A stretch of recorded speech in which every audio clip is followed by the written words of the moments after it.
Fala rapaziada, tudo bem? Meu nome é Antônio Bergalo, para quem não me conhece, sou aluno do terceiro ano do ensino médio e faço parte do projeto Grandes Altitudes. Bom, se você já conhece a nossa plataforma aqui no Instagram de videoaulas e você assistiu o vídeo de história sobre a crise do Segundo Reinado e a proclamação da República, você já me conhece e eu tô aqui oportunamente para continuar essa matéria. Aliás, não essa matéria, mas continuar contando para vocês o que acontece após esse movimento que eu expliquei na aula anterior, que foi a proclamação da República. Bom, começa a chamada República Velha. Mas vocês vão pensar, pô, mas aqui no slide eu tô lendo República da Espada. Então, a República Velha ela é dividida em duas etapas. A primeira é a República da Espada e a segunda é a República Oligárquica, que eu vou entrar numa aula futura com vocês para explicar, porque senão esse vídeo ficaria muito extenso, se é que ele já não vai ficar um pouco. A República da Espada foi a primeira etapa da República Velha, que durou de 1889 a 1894, e ela foi caracterizada como uma ditadura militar que teve dois presidentes, pode-se dizer, que comandaram o país nessa época. O primeiro foi o Marechal Deodoro da Fonseca, que é uma figura conhecida por vocês, se vocês assistiram a última aula, que foi a principal figura da proclamação da República. E a segunda é o Floriano Peixoto, que era o vice dele e que entrou no poder logo depois. Tá, então, vamos começar. O primeiro governo republicano que a gente teve no país após a queda do Império foi o governo provisório de 89 a 91. E bom, no que consistiu esse governo provisório? Ele foi um governo estabelecido até que uma constituição fosse feita. Ou seja, como diz o nome dele, provisório, quer dizer temporário, foi um governo temporário comandado pelo Marechal Deodoro da Fonseca, que foi nomeado presidente pelo Congresso, até que uma constituinte fosse formada para formar uma Constituição. E o que ele fez de começo para iniciar as atividades republicanas? Ele rompeu com a estrutura passada, ou seja, dissolveu as instituições do Império. Se você assistiu minha última aula, você sabe o que influência positivista significa. O positivismo foi um movimento que muitos militares, que foram os principais expoentes do republicanismo brasileiro naquela época, eram adeptos. Então era uma corrente que pregava a ordem e o progresso por meios científicos e etc. E, bom, tá escrito na nossa bandeira até hoje, né? A frase que temos na nossa bandeira hoje, no dia que eu gravo esse vídeo, que é 23 de junho de 2020, é uma frase positivista que retoma essa época da proclamação da República e da República da Espada. Mas aí vocês podem estar se perguntando, pô, e o que é essa bandeira aí em cima? Essa foi a primeira bandeira do país. Antes da bandeira que a gente conhece hoje ser formulada, essa foi a primeira bandeira que o país como república teve. E aí vocês vão notar uma semelhança com ela, entre ela e a dos Estados Unidos, porque ela foi inspirada na bandeira estadunidense. E aí a diferença são basicamente as cores e a quantidade de estrelas, porque o formato é praticamente o mesmo. E vamos aos aspectos econômicos do governo provisório. Bom, o Rui Barbosa ele era o ministro da Fazenda no governo provisório.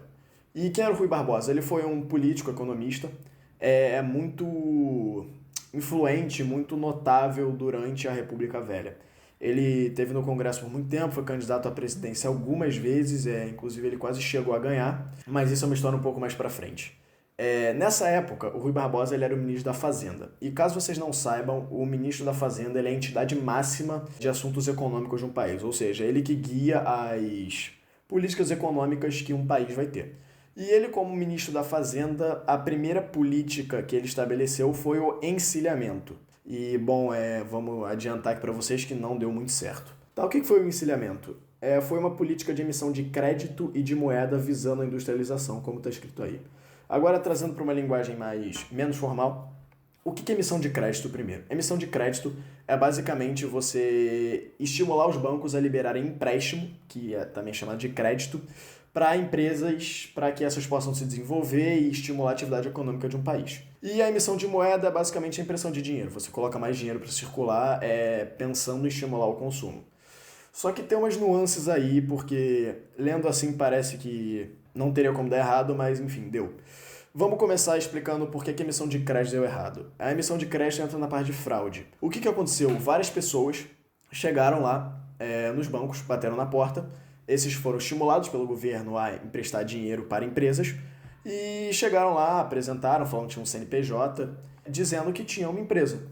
E aí nisso elas receberam esse dinheiro e muitas das pessoas na verdade não tinham empresas, eram dados fraudulentos, contratos fraudulentos, documentos fraudulentos, que basicamente, aliás, não tem basicamente, era fraude, eles não tinham uma empresa. Essas pessoas então pegaram um monte de dinheiro desses bancos, alguns estatais, outros privados, e pegaram para si. E como você pode esperar, como eles não tinham uma empresa, eles não puderam colocar esse dinheiro para rodar, e eles não pagaram de volta, porque quando você pega um empréstimo, você vai ter que pagar ele de volta com juros, e o banco espera que a atividade econômica da sua empresa seja bem sucedida para você ter lucro e devolver. Como não tinha empresa, não teve lucro, não teve devolução, o que aconteceu? Um monte de banco quebrado, e isso afetou os cofres do governo, além de falir muita gente, o que ajudou a gerar essa crise. Bom, e a inflação foi associada à emissão de moeda. Bom, o que acontece nesse caso? Quando você emite moeda, você emite dinheiro, você tem uma oferta maior de moeda circulando na sociedade. E o que acontece? Isso pode ou não gerar inflação, e muitas vezes gera. Porque isso só não geraria inflação, segundo a teoria clássica da moeda, aqui num papo mais econômico, se esse dinheiro voltasse em forma de consumo e aquecesse a economia, que era o que o Rui Barbosa queria fazer. Ele queria imprimir dinheiro para estimular os consumidores a comprar, e esse dinheiro circular, ou seja, você compra, você gira a roda da economia, então os produtores recebem dinheiro, os consumidores consumem, e nisso você teria uma prosperidade econômica. Mas o que aconteceu? Muitas vezes a impressão de dinheiro ela ocorre para pagar dívidas externas, as quais o Brasil tinha na época, e também para pagar salário de servidores públicos, etc. E nesse caso, esse dinheiro não vai gerar na economia. Ele vai ser pago para quem estava clamando por esse dinheiro, e ele não vai incentivar nenhuma roda econômica na sociedade. E além disso, nessa época, o Brasil não tinha um mercado consumidor muito bem estabelecido, porque a mão de obra, a escravidão tinha acabado de ser abolida, e a mão de obra agora da vez eram imigrantes, que recebiam pouquíssimo, os escravos libertos tinham condições de vida péssima, porque mesmo com a abolição da escravidão, a condição de vida do negro naquela época não melhorou, e então você não tinha um mercado consumidor muito bem estabelecido. Então acabou que esse dinheiro ele não voltou em forma de consumo para a sociedade. E o que aconteceu? Você teve mais dinheiro disponível, e a partir do momento que você tem mais dinheiro disponível, a moeda desvaloriza. Porque o que acontece? Ela perde o poder de compra dela. Já que, como você tem mais dinheiro disponível, os produtores, os empreendedores, os comerciantes vão aumentar o preço da mercadoria deles para que o preço dessa mercadoria continue sendo congruente com o que era anteriormente. Por exemplo, vamos supor que você tem R$ 20 circulando. Aí uma mercadoria ela custava R$ 10. E a partir do momento que você coloca R$ 40 para circular, o que o mercado fez nesse momento? O mercado não, os comerciantes e etc. A partir do momento que você agora tem R$ 40 circulando, essa mercadoria antigamente que valia 10 vai valer 20. E foi assim que a inflação foi gerada.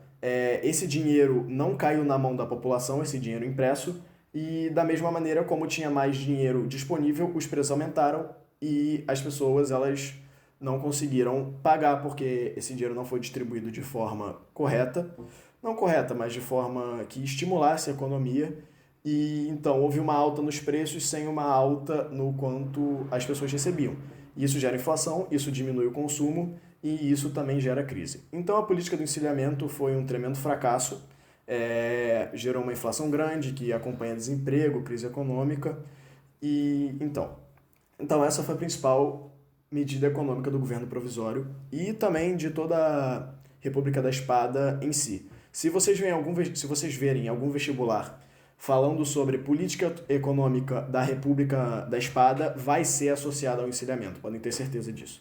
Então, seguindo, o que acontece em 1891 para acabar o governo provisório? Uma Constituição é promulgada. E quais são as principais características dessa Constituição? O federalismo, que, caso vocês não saibam, é uma forma de governo que ela dá maior autonomia aos estados em relação ao poder central, ou seja, não é tão, vamos dizer assim, autoritário, porque os estados têm uma certa autonomia, só que isso gerou o domínio de vários setores agrários das oligarquias, porque quem tinha muito poder nos estados eram os grandes proprietários de terra. E esses grandes proprietários de terra, a partir do momento que você tem um federalismo, que você tem maior autonomia nos estados, eles basicamente concentraram o poder dos seus respectivos estados. E a República Oligárquica, que é a próxima matéria, está muito associada a esse fenômeno de federalismo, esse controle das oligarquias locais em cima das províncias, mas isso é um assunto para depois. Então, domínio de setores agrários na Constituinte, porque isso significa que o federalismo era interessante para eles, atendia aos interesses deles. A divisão em três poderes, que é uma ideia iluminista que vem data lá da Revolução Francesa, que é o judiciário, que é basicamente quem formula as leis, os juízes, advogados, etc., poder judiciário que julga, o legislativo, que são quem legisla, quem faz as leis, que era basicamente o Congresso, e o executivo, que era a figura do presidente. O voto, como é que era o voto nessa época? Ele não era secreto, o voto para o legislativo e o executivo era direto, ou seja, era feito diretamente pelas pessoas, só que isso era só a partir de 1894. Na eleição de 1891, o voto não foi direto. O presidente, que já vou dizer quem foi eleito, no caso foi o Deodoro da Fonseca, ele foi eleito pelo Congresso, ou seja, uma votação indireta, só que a partir de 1894 não era mais para ser assim. O voto não era bem universal, tanto que ele está entre aspas, porque mulheres, analfabetos, mendigos, militares de baixa patente e padres foram excluídos de votar. Ou seja, você tinha que ter mais que 21 anos, ser homem e ser letrado. Então, o que acontece?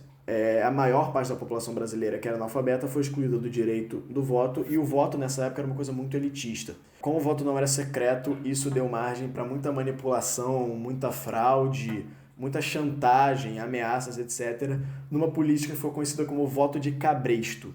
Mas isso também é mais importante para a república oligárquica. Então, a questão do federalismo e a questão do voto de cabresto vão ficar para a próxima aula. Bom, e também pregou a separação entre Estado e Igreja. A Constituição de 1891 pregava o Estado laico. E a de 1988, que é a que o Brasil usa até hoje também. Então, essa separação entre Estado e Igreja aqui no Brasil, na teoria, é uma coisa antiga. Ou seja, está escrito no papel que não é permitido. O que acontece de fato é outra coisa. Mas, enfim, estava escrito na Constituição. Então, vamos lá. Começando com o governo Deodoro da Fonseca após o governo provisório.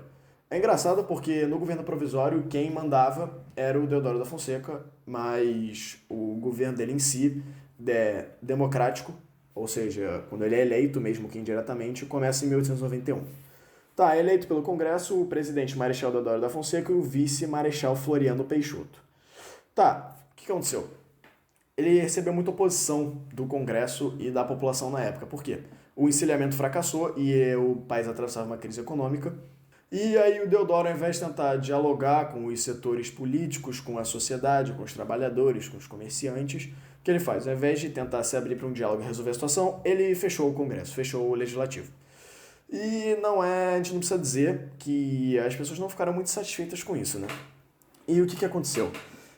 No dia 23 de novembro de 91, ocorreu a primeira revolta da Armada. O que foi a revolta da Armada? A Armada era outro nome para a Marinha na época.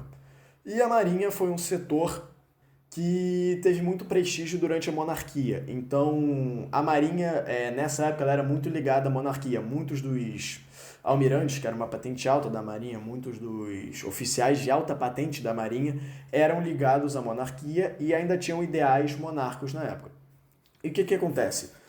Como o governo Deodoro da Fonseca não estava indo bem, a Marinha se revolta, muito ligada ainda à monarquia, que foi um período que eles foram muito exaltados, porque, calma aí, deixa eu abrir um parênteses aqui, porque depois da Guerra do Paraguai, o exército ganha muito valor e a marinha começa a ser um pouco deixada de lado.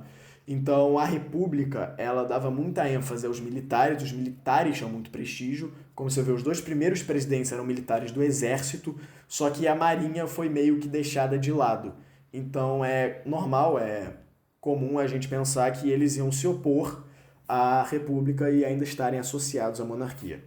Bom, durante a primeira revolta da Armada, a capital na época era o Rio de Janeiro, os marinheiros, eles inclusive viraram os canhões contra a cidade num gesto de rebeldia, num gesto de revolta, e eles pediram a renúncia do Deodoro da Fonseca.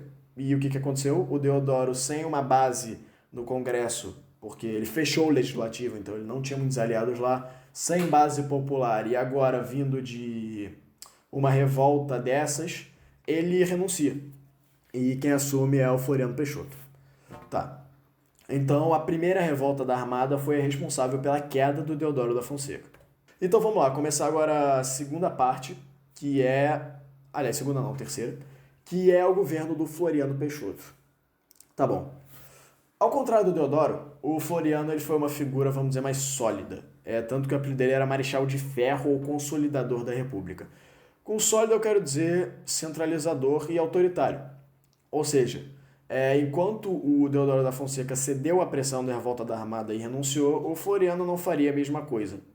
Ele, Marechal de Ferro, quer dizer que ele caía em cima das revoltas, ou seja, ele usou muito poder bélico, usou muito exército para reprimir as revoltas. Ele, de certa maneira, foi uma figura até que popular à época, não para todos os setores da sociedade, mas ele tinha os apoiadores dele. Inclusive, muita gente diz que o Floriano foi o primeiro populista do país, porque o governo dele era chamado de... Aliás, o método de política dele era chamado de florianismo, e ele tinha muitos adeptos. Então, não que ele fosse uma unanimidade, longe disso, porque inclusive ele era muito autoritário, cara, centralizador. Inclusive, a legitimidade do governo dele era questionada. Aliás, era questionada não, era inconstitucional. Porque a Constituição de 1891, ela também previa que se um governante, um presidente, fosse deposto, empichado ou renunciasse antes de 2 anos de governo, novas eleições teriam que ser convocadas. E o Deodoro, ele foi eleito em 1891 e ele sai em 1891, então ele não teve 2 anos de governo. E o que o Floriano fez? Ele manteve o Congresso fechado e não convocou novas eleições. Então, o próprio governo dele era inconstitucional. Só que como ele tinha apoio de certos setores da população e do exército, acabou que ele não foi deposto. Muita gente reivindicava uma nova eleição, só que ele se perpetuou no poder. Tá, e o que acontece durante o governo dele de principal assim? Ocorre a segunda revolta da Armada, que foi outra revolta da Marinha, que dessa vez exigia a convocação de novas eleições presidenciais. E como eu já disse, os oficiais de alta patente eram monarquistas. Dessa vez a revolta da Armada não foi suficiente para depor o presidente, o Floriano reprimiu a revolta e perpetuou-se no poder, não convocando novas eleições e não abrindo o legislativo. E aconteceu outra coisa um pouco que simultaneamente, mas que durou mais, que foi a Revolução Federalista do Rio Grande do Sul. E elas duas estão, de certa forma, correlacionadas, porque quando a segunda revolta da Armada acaba, muitos dos marinheiros que lutaram lá, que se oporam ao governo, que participaram da revolta, migraram para lutar na Revolução Federalista. Bom, o que foi a Revolução Federalista? Apesar do federalismo estar na Constituição como a forma vigente de organização política do país na época, o governador da província do Rio Grande do Sul na época era o Júlio de Castilhos. E ele era muito alinhado à figura do Floriano, muito centralizador e muito autoritário também. E o que aconteceu?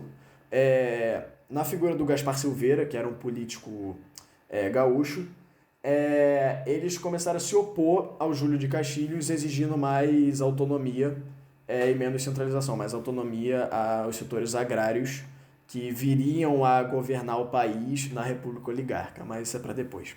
E a Revolução Federalista do Rio Grande do Sul, ela consistiu em 2 grupos lutando, que eram os Maragatos, que eram os federalistas do lado do Gaspar Silveira, e os Pica-Paus, que eram os republicanos do lado do Júlio de Castilhos e do governo federal. Bom, o que aconteceu? Essa revolução se estendeu por 2 anos, alguns integrantes da revolta da Armada vieram para lutar nessa revolução, e acabou que o Floriano, como Marechal de Ferro, ali está escrito que ele tinha uma forte atuação para reprimir revoltas e... Bom, é verdade. Ele reprime a Revolução Federalista no Rio Grande do Sul, derrota as tropas dos Maragatos e continua a se perpetuar no poder. E tem um episódio interessante, isso é um pouco a título de curiosidade, não deve cair em nenhum vestibular, mas é interessante para dar uma incrementada na aula, um pouco de conhecimento extra, que é a Reconquista de Desterro. Bom, Desterro era o nome da cidade de Florianópolis na época. Eu não sei se vocês já perceberam, mas Florianópolis é um nome ligado ao Floriano, como se fosse uma homenagem. Não é bem uma homenagem, porque de certa maneira foi imposto, mas o que aconteceu nesse episódio? 180 revolucionários federalistas foram presos na cidade de Desterro. E o Floriano Peixoto ordenou o fuzilamento deles, ou seja, os 180 revolucionários que foram presos na cidade de Desterro foram fuzilados, todos morreram, e eles chamam de Reconquista porque a cidade de Desterro voltou a ser... foi tirada das mãos dos revolucionários federalistas e voltou a ter controle republicano. E a partir desse dia, a cidade mudou o nome para Florianópolis como uma espécie de homenagem a quem libertou a cidade, assim por dizer.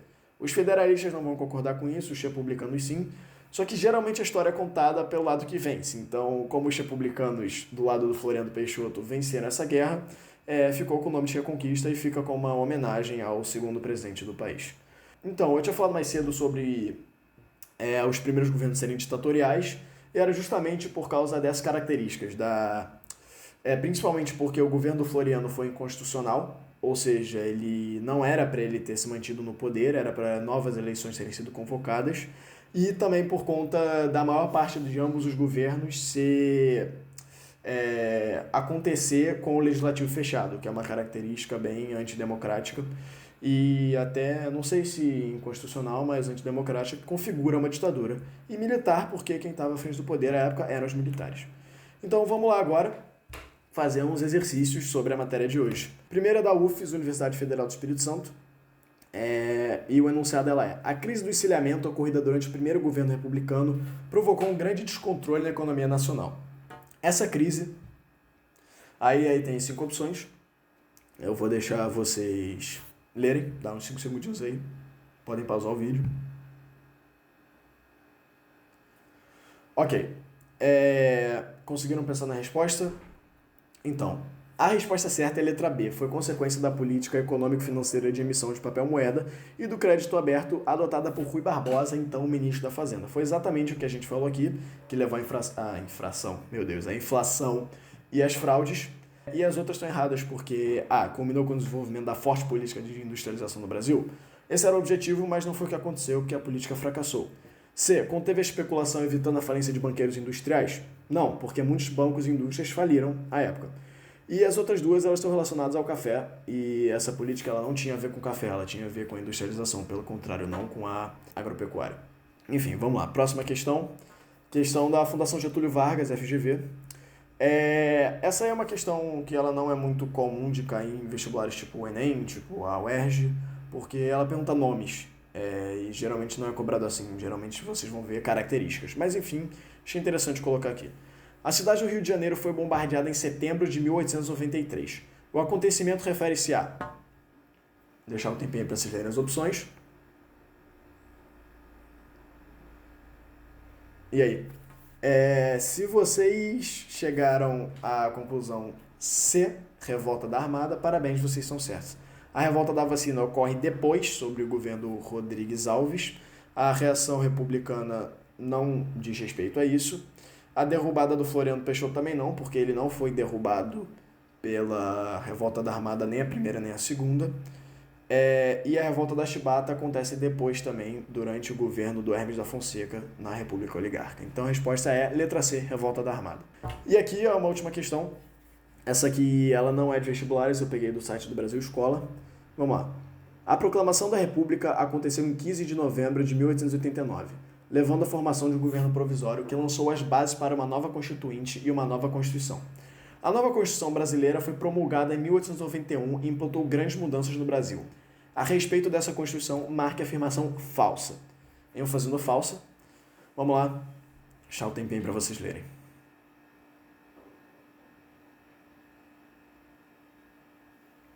Ok, a opção correta aqui é letra D. Então, se você pensou em letra D, parabéns, você está correto. A Constituição estipulava a realização de eleições diretas para a escolha de um novo presidente em 1891.